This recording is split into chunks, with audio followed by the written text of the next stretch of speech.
All right. So appreciate everyone for joining today. So super excited to show four expert features in Playlister, how you can Where's use the remote? them, and then Wait, it's got a kind of an key. That's bad. overview of Just turn off. certain ways you can use these features at your church and show you what were recently released and a brand new feature. So stick around to the end of the webinar because we are going to show you something very exciting that was just released on Monday. And a few of you have already found it. So, all right. So getting started in Playlister, the uh, first thing I wanted to ask is like, how many lines of code do you think there are in Playlister? Because our CTO asked us this question the other day when we just did a release. He walks up, he's like, hey guys, take a guess. How many lines of code are in Playlister? And we all had a few different guesses, but the real answer was really impressive. There are 1 million lines of code in Playlister today. And that is primarily thanks to all your guys' suggestions and help as we've continued building up the platform.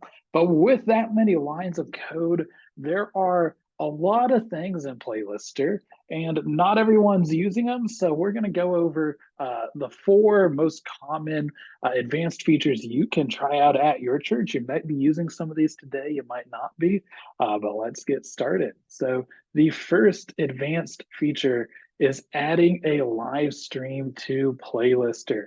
So if you go to your account settings in Playlister, you'll see live stream settings. And you can click the add new stream URL button and you can paste in any HLS stream link. So your Resi link, your Boxcast link, anything you are using to live stream to other campuses, to folks at home, or to like signage or overflow spaces in your church. Well, you can take that link, put it in a Playlister, and it shows up in your Playlister media just for you to drag and drop that right into a playlist. So that is a great way you could stream right to any display with just an Apple TV box. So that is the first advanced feature you can use today in Playlister.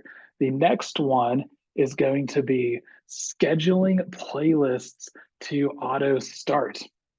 So when you are building playlists in Playlister, you can schedule them to appear on the TV for someone to click with the Apple TV remote, but you can also schedule them to automatically start playing without anyone clicking on anything. So if we go over here to Playlister, what we're going to do to schedule a playlist to auto start is we are going to go to the schedule tab. It is the fourth tab on the left hand side here. And now the first thing we are going to do is click schedule a playlist to auto start. And so once you've done that, we can either select it to automatically start on a specific screen or a specific tag. So we'll go ahead and select the elementary tag, and then we can select what playlist we want to start on that tag. And so what this is going to do is at a specified time, this playlist will automatically start playing across every screen on this tag. So this is great for digital signage screens or maybe starting your kids ministry countdown at a specific time on the dot. So when it comes to actually choosing what that time is, you could have it recur weekly automatically or just once for a one-off event. So if we do weekly, let's select Sunday at 9 a.m. So now this playlist will automatically start playing on Sunday at 9 a.m. across all the elementary TVs. So none of your teachers will have to do anything. It will just start playing. If you use it for digital signage, no one's going to have to take the remote to start the signage playlist. It will just automatically start going. So the third advanced feature you can use in Playlister is editing the videos in your playlist. So if we hop back over to Playlister here, we've got a playlist with a couple of videos in it. So the first thing you're going to do to pull up the edit options for a video is just right click on it. So I'm going to hit this preview and edit button, pause that real quick. And so you'll notice if we look into the lower left-hand corner right here, there is a slider on this bar, and I'm just gonna move this in here to about the 6-second mark. So now the video will start at this time marker.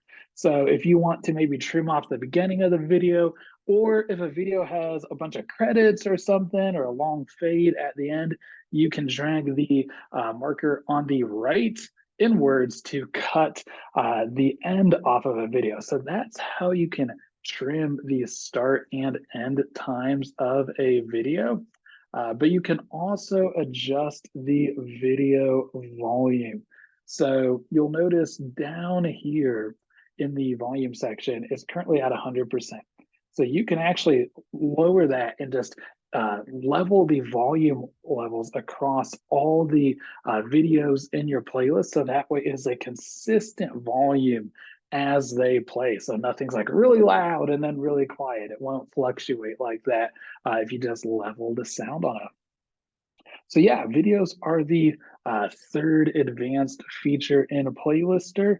And then the next feature is user permissions.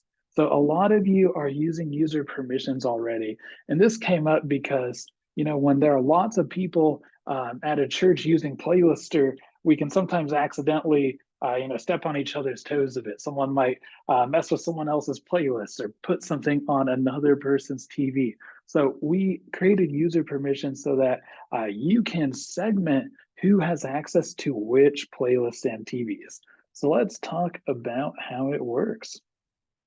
So if we go into our account settings and click on users, you'll notice that all the users in your account are right here. So there are 3 roles you can assign to users in your account. The first are owners. So owners have complete access to everything. They can adjust the subscription, add or remove users. The next role type is a power user. So if someone is a power user, they can access all the content, but they can't adjust the subscription and things like that. But what's really cool is you can set someone to a limited creator permission to designate which playlists they have access to with tags. So for instance, on Evan here, we've got him set up to access the elementary tags. So now they'll only see playlists with the elementary tags on them. And then they will only see TVs in the screen manager with that elementary tag. So that ensures that as Evan creates playlists, he's not accidentally editing someone else's playlist. You'll also notice there's a default tag. That is the tag that is going to be on the playlists that this user creates. So then they create a tag, it will only go to their screens, not anyone else's. So when they're making media, it's just going to where they need it to be. So yeah, that is an overview basically of how these 4 features can be used in your account. And you've probably heard of some of them, but if you have any questions, Evan and I will be on standby after the call to talk to you about how you can use these things in your account. So now that we have discussed that, let's go over some of the recent updates we've made in Playlister and the really cool feature that we just released on Monday. So one of the first things to talk about in our recently released features is you can now drag and drop files to upload them. So previously in Playlister, you had to click the upload media button in your media manager, and that can be a little cumbersome if you've got just a bunch of stuff already in your folder and you don't want to have to scroll through your Finder and find where everything's at. So now you can just drag and drop all those files right into your media manager to upload them. So we recently released that. Another thing we recently released is you can now add video files to MP3s. So previously you could just put images under the MP3s in your playlist, but now you can add videos too. So we've recently released those. They're really cool. But this Monday, we just released something which you are going to absolutely love, and that is screen themes. So a lot of partners are using Playlister in different environments. You know, you've got your kids ministry, you got student ministry, you've got adult small groups, digital signage, and obviously, you know, the folks in kids ministry would like the kids ministry screen to look different than maybe what the digital signage screen would look like. So what if you could customize the logo, the colors, and not just of a couple things, but of the entire screen for each group of TVs you're using Playlister for? Well, now you can with screen themes. So let's check out how this works. So if we go into our account settings, you'll notice the screen themes option right over here on the left-hand side. So I'm going to hit new theme. I'm just going to call this webinar. And yeah, so we've got the default playlister theme to get started, but let's customize it. So first of all, we can change every aspect of the colors.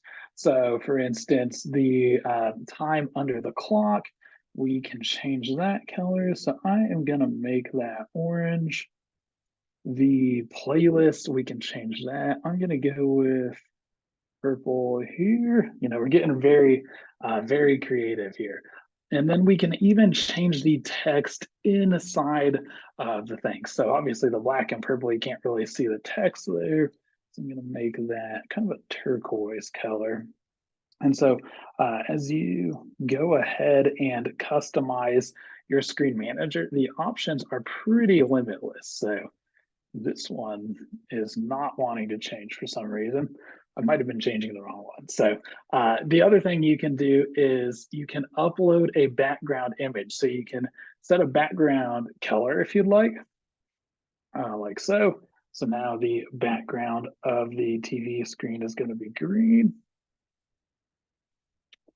And you can upload a image as well. So if I hit this upload button and choose an image, it will now upload that image, and ta-da. So you can get really creative there with the types of images you use on the screens, and there are really just endless combinations. So the screen theme update is live in your account today.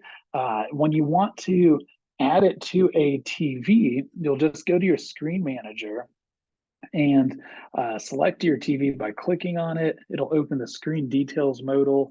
And then under this more info tab, you can change the theme where it says screen theme. So I'm going to go ahead and click on webinar. And so now this screen will have that specific theme. So yeah, as you can see behind me, we are already live and good to go. So you can start customizing your themes today. Just make sure you update your apps to Playlister version 5.9. That is the latest version of the tvOS app. So you'll need to be up to date to start using these screen themes. But we're excited to see what designs you can come up with, how you'll customize things. So yeah, that is a wrap on some advanced features you can use in Playlister and a special announcement about screen themes. So we're excited to see what themes you design, but we're also excited to have you all keep trying Playlister in new places. So as you're probably thinking, hey, well, with these features, we can use Playlister in some new spots at our church. We want to give you a free Apple TV for those screens. So if you, on your next Playlister purchase, use the promo code Apple at checkout, we will ship you a brand new Apple TV that is yours to keep, regardless of if you use it for Playlister or not. But we'd love to get those to you. So I'll send over a email with those links after this, and we're excited for what's ahead.